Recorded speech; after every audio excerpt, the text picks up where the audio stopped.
มั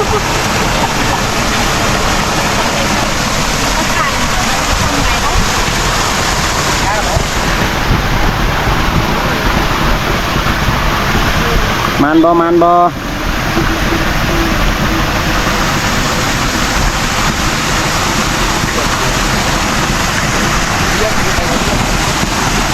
น้องเวียง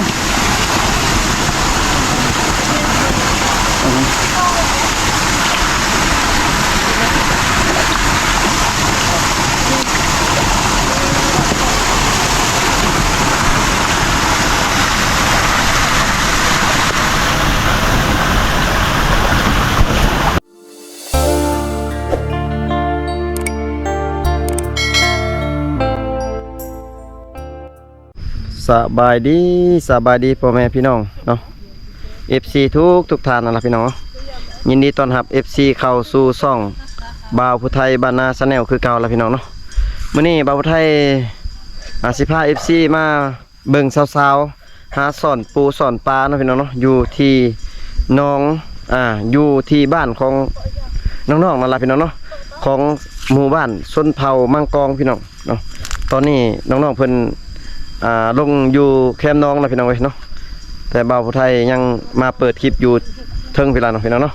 เป็นจะได้กะไปติดตามรับชมนำกันนะพี่น้องเนาะก่อนสิไปติดตามรับชมฝาก FC เนาะกดไลค์กดแชร์กดติดตามทางช่อง YouTube บ่าวผู้ไทยบ้านนาชาแนลเด้อพี่น้องเนาะไปติดตามรับชมกันพี่น้องเนาะว่าสีเพชรสีเด็ดชั้นใดเนาะพี่น้อง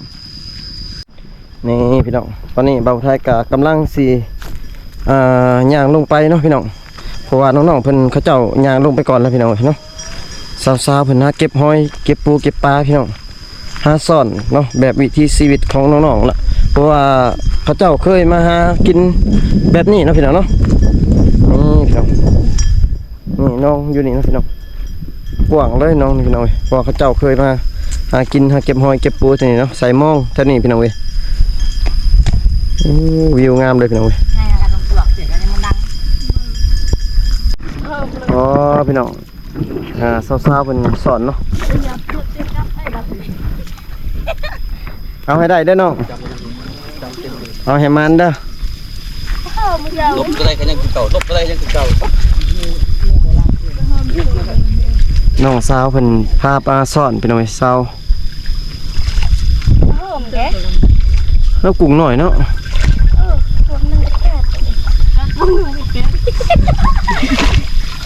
เอาให้ได้เด้อเอาให้ได้เด้อ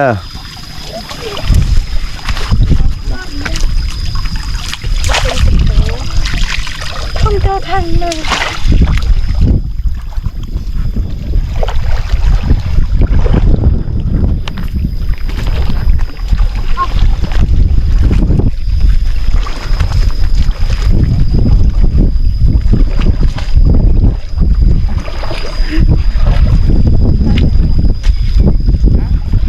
น้องๆสอนกุ้งนะพี่น้องเนาะสอนปูสอนปลาละพี่น้องเนาะเพราะว่าเป็นวิถีชีวิตของเขาเจ้านะพี่น้องเนาะเพราะว่าเขาเจ้ามาหาตลอดเนาะ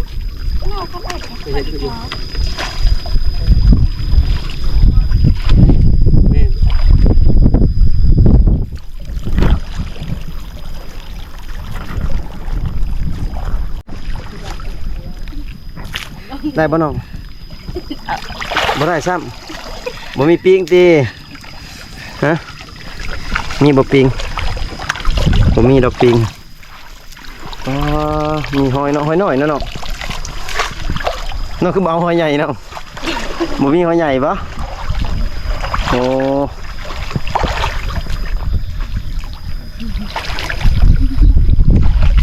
สาวๆพามาสอดกุ้งพี่น้อง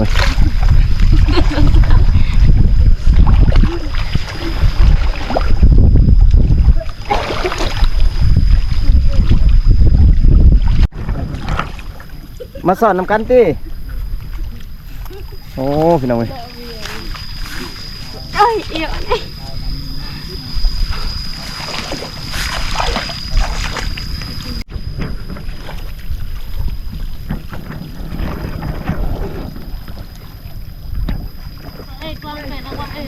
ได้ยังบ่น้องได้บ่น้องดาบ่ได้ซ้ำห้อยฮะ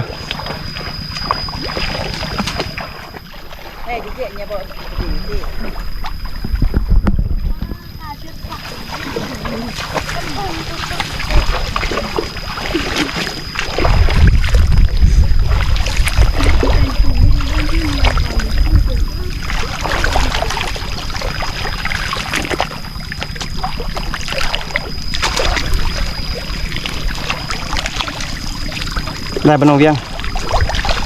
บ่ได้ซ้ำได้บ่น้องโตะบ่ได้บ่น้องบ่ได้ซ้ำ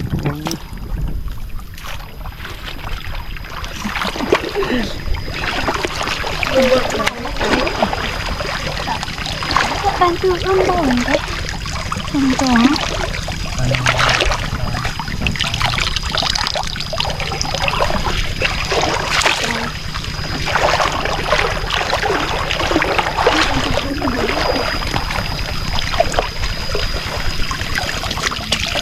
ขอบตัวเอาไปเลยนะ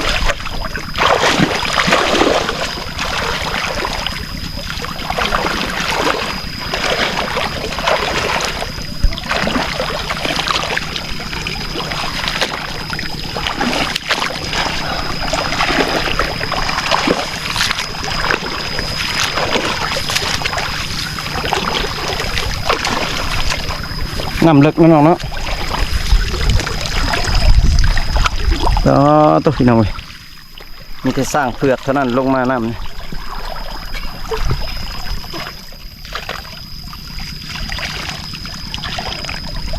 ขนมเลยครับจบครับ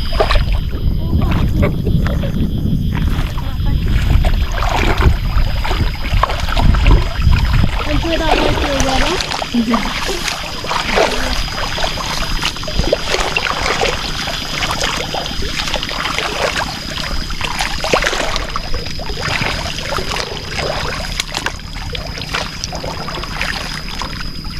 กุ้งได้กุ้งอยู่บ่น้องมีกุ้งอยู่บ่มีบลายเนาะ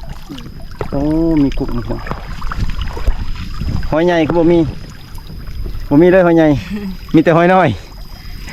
บ่น้องเวียง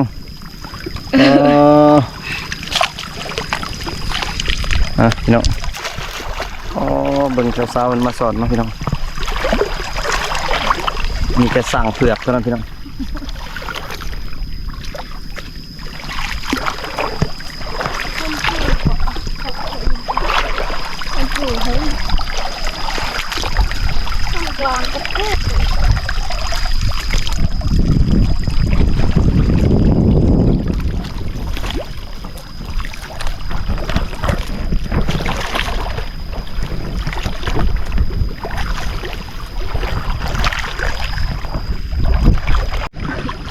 โอ้พี่น้องเอ้ยเบิ่งสาวๆซ่อนปูซ่อนปลาพี่น้องเห็นยังเลยเอาเบิดเนาะยังถือแล้วเอาเบิดแม่นบ่เห็นบ่น้องโตะปลาคอก็เอาเด้อกระเทศปลาคออย่าลืมเอาเด้อหักปลาคอหักหัวมันลดอย่ามันตอดมือบ่ปลาคอฮะน้องเวียงถ้าเห็นปลาคอแล้วหักหัวมันเลยเด้อ ควรจะทำ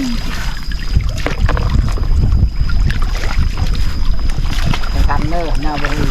ยอดจะเป็นทางเด้อ ไอซิมอนไอซิมานนะมัน ตัวพี่น้อง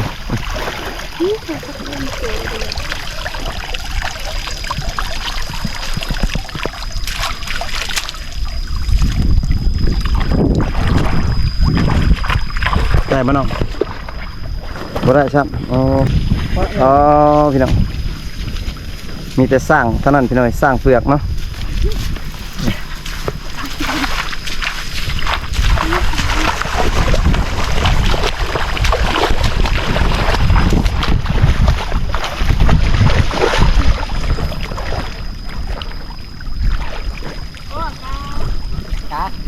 หน้าบน ปลาใหญ่บ่น้องปลาน้อยเนาะ ไม่ละ ได้บ่น้องบ่ได้ซ้ำต้องเบี้ยงเอาบ่ได้นะ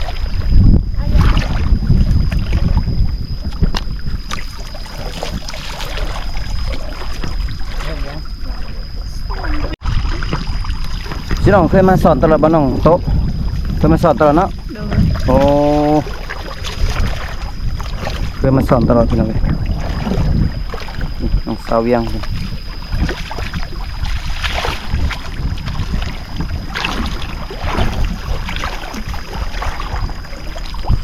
เดี๋ยวจู เอาพี่น้องเอ้ยสุดยอดเลยพี่น้องสาวๆเพิ่นพามาสอนเนาะมีแต่สร้างเผือกเบิดมามื้อนี้พี่น้อง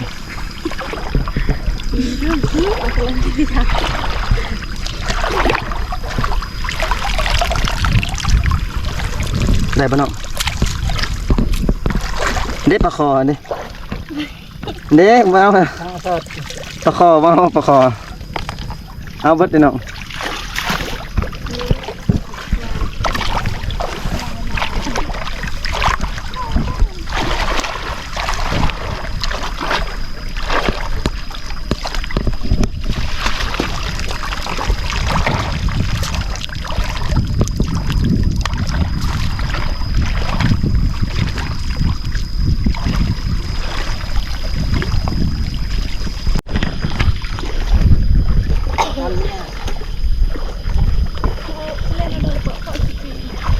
ช่วยเนี่ยเบิกจ้าเบิ้มเบิ้มเจอ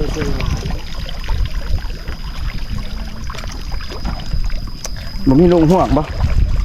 ลุงหวกบ่มีเนาะเอาปีงจับมาบ่แม่นมาเหมือนปีงจับติ ปิ้งจับกัน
ขาดกันเลยแต่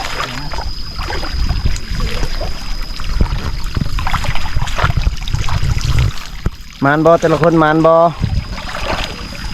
มานซ้ำ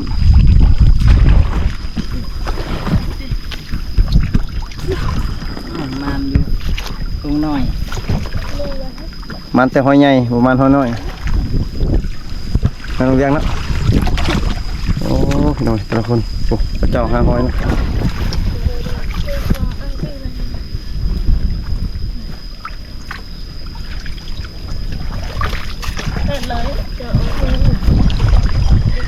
คือทางเราต้อง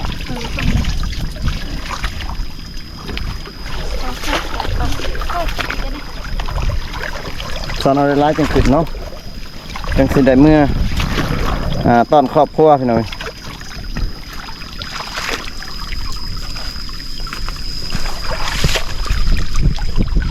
ใส่หอยหน่อยคือได้บ่หลายเนาะนี่พี่น้องหอยเนาะใส่น้องโต๊ะใส่เบิ่งข้างนอกได้หลายเลยบ่เบิ่งพี่น้องได้บ่หลายซั่นเนาะพี่น้องแต่ละคนก็ได้พอกินได้แต่สร้างเผือกนี่ล่ะพี่น้อง บอกมันได้สอง แค่ว่า สองยักษ์ ได้หลายเมื่อยบ่น้องเมื่อยเนาะโอ้พี่น้องน้องเวียงเคยมาหาตลอดบ่อยู่นี่น้องเวียงน้องบ่เคยมาสอดบ่อยู่นี่โอ้แต่ว่า ใน น้องโตเคยมานะน้องโตเนาะพี่น้องอ่ะน้องๆเพิ่นว่าเพิ่นน้องๆเพิ่นว่าสิไปสอนบ่ไม้เพิ่นว่าเนาะเมื่อยบ่น้อง เมื่อย เมื่อยเนาะปั๊บ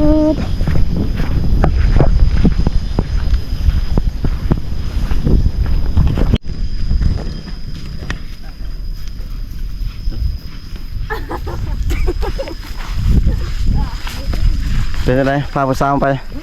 มวน ม่วนอยู่เนาะ ก็ได้ตาก็ได้ทำไมก็ไม่ นะ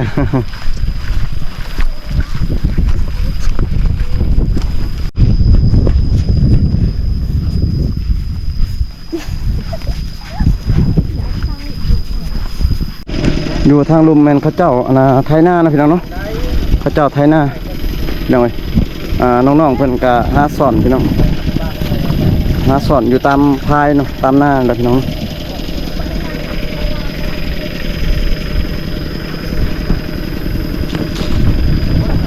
เขาเจ้ากำลังไทยหน้าพวกเนี้ยยังบ่ทันแล้วสำหรับพี่น้องเนาะเขาเจ้ากำลังเริ่มไทยหน้าพี่น้องเอ้ยเอาอะไรเด้อน้องเด้อมองยัง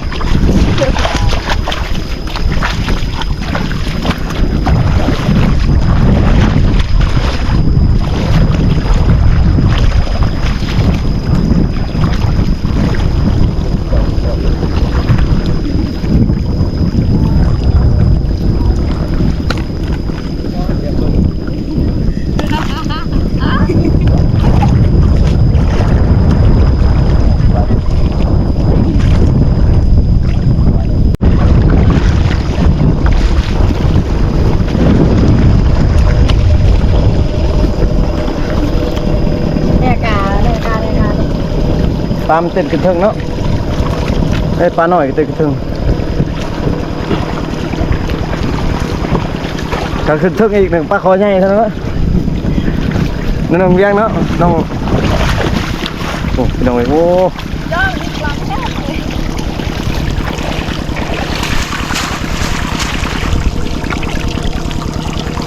ได้ปะเนาะ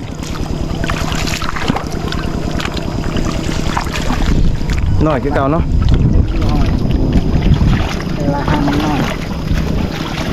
หอยหน่อยหอยมันใหญ่พี่น้อย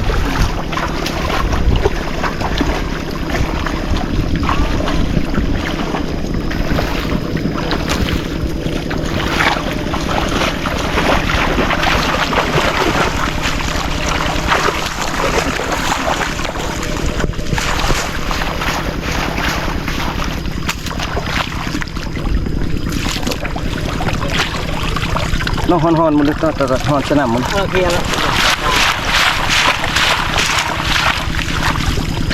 โอเคโอ้หอยลายเลยพี่น้อยหอยหน่อยนะน้องเนาะ แม่ดูอยู่ตรงไหนนี่เขาอันนี้ น้องตัวนี้น้องเคยมาปะใช่ นี่เลยเอาเลย ถึงว่า บ่ถึกซ้ำพี่น้อย ผู้หญิงเจอก็ต้อง นี่ปลาคอหอยใหญ่น้องเวียงปลาคอใหญ่นี่ ประกอบไง นิ่มจริงนะ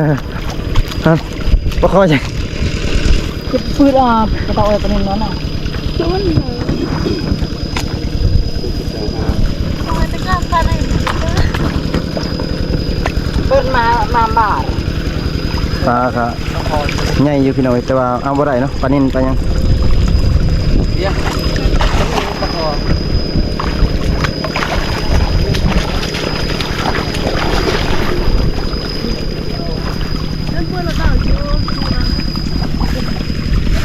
น้ำลึกเนาะน้องตัว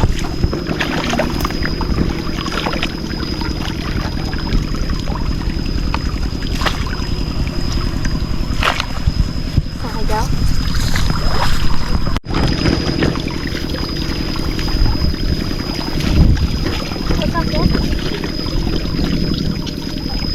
เด็กต่อรุ่นข้างนี้ ได้ลายเนาะเราได้ลายเนาะ ถือว่ามาแล้ว มาเบิ่งจังหน่อยนี่เบิ่งก็ได้ลายพี่น้องหอยใหญ่เนาะหอยใหญ่มีแต่อันเดียวเนาะโอ้พี่น้อง นี่ค่ะปลดแผลดูเรายาว คือบ่ขึ้นทางนี้ ปลาแซงตัว ขึ้นทางนี้ขึ้นเลยโอ้ต้องลองเพิ่นกันเนาะ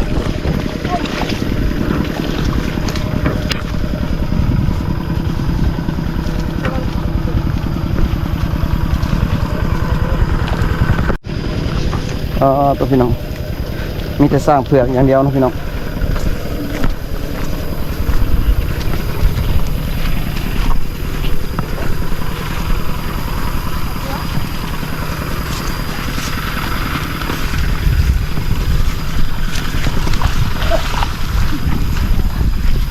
คอยน้องเหยียบน้ำได้ น้ำแท่งเลย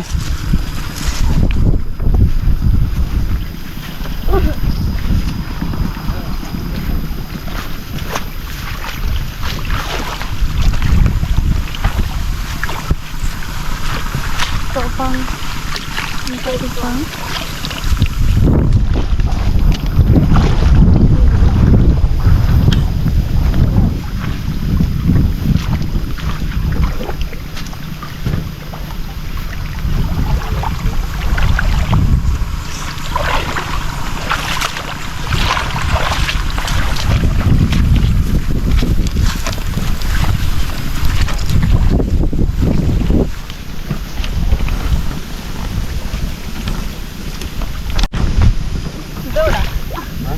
เลือกมาน้อง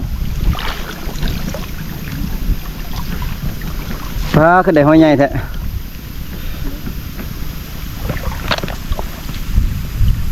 น้องโต๊ะมันได้ห้อยใหญ่เนาะพี่น้องเนาะน้องเมืองได้ห้อยใหญ่อยู่บ่น้องบ่ได้ซ้ำโอ้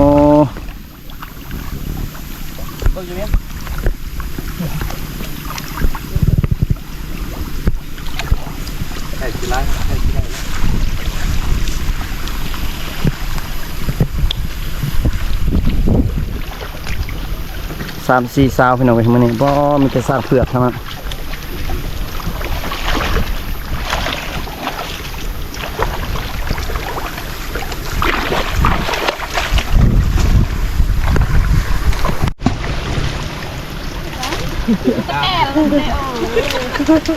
น้องลูกโอ้บ่ได้ซ้ำเนาะ ปลาเก้า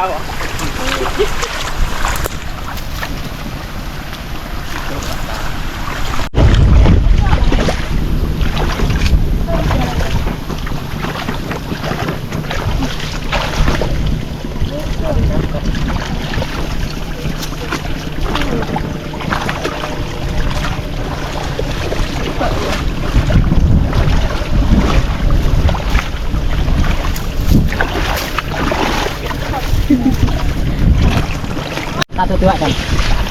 โอ้ ปลาดุกหันเก็บตัว ขนาดมัน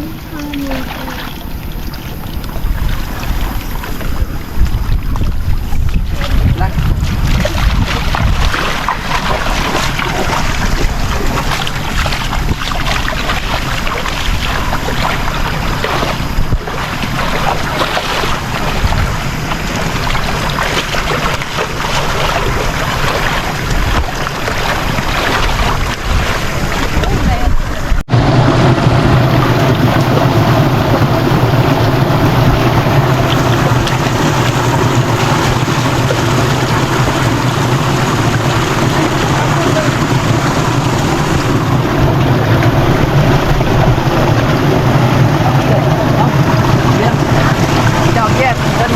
กินนอกเป็นปลาเรียกปีตะการหลอกด้วย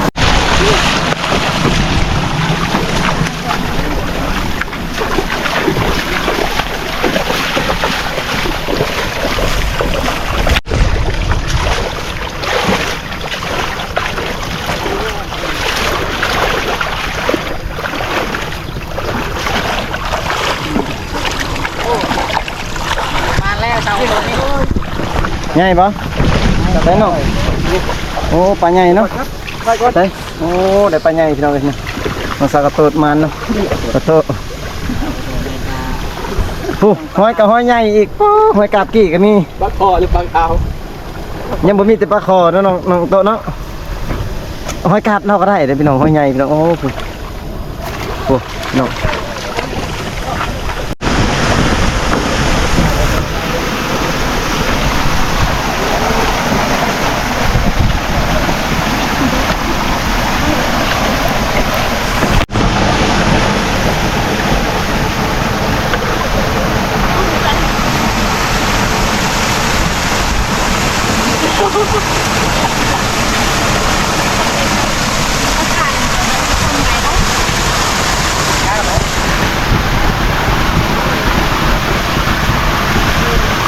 มันบ่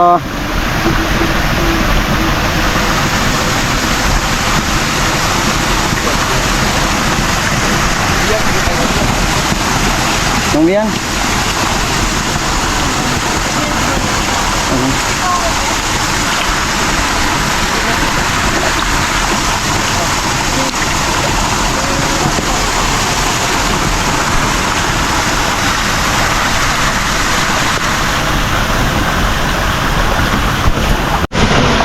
ตอนนี้น้องๆเพิ่นก็สิกลับแล้วบ่น้องโอเคพี่น้องมาสิเมื่อแล้วพี่น้องเว้ยเนาะก็น้องๆเพิ่นสิพา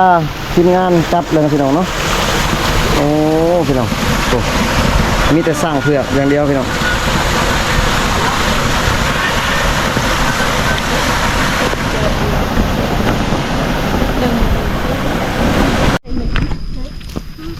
ตอนนี้น้องๆเพิ่นลงหลังแข่งขาเนาะน้องๆเพิ่นว่าสิกำลังสิกลับเมื่อเฮือนพี่น้องเอ้ย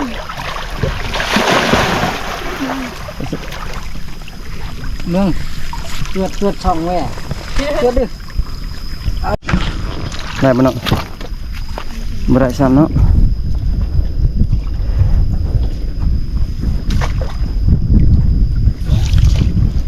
ล้างกระโต๊ะเลยแต่บัดนี้เนาะแม่นบ่น้องเพิ่นว่าสิกลับเลยพี่น้องเอ้ยเนาะแต่ว่าสอนก็บ่ได้เนาะได้บ่หลายพี่น้อง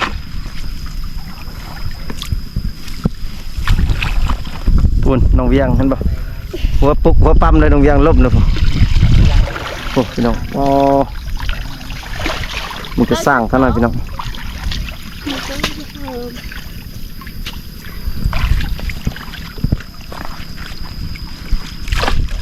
ได้ป่ะน้องฮะบ่ได้ช้ำ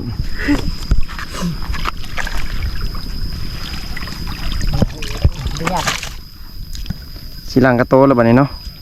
ล้างกระโตพี่น้องเอ้ยเป็นว่าสิกลับแล้ว Vậy rằng đấy. Anh có bự. Hay là tiền hãy ăn thịt cậu. Thấy chưa? Vác qua réo của chú qua sọc nhá. Cái yêu của tay nó ngay. Thì cứ hờ là về. Có phải sọc nó. น้องๆเพิ่นกำลังสิล้างกระโตนพี่น้อง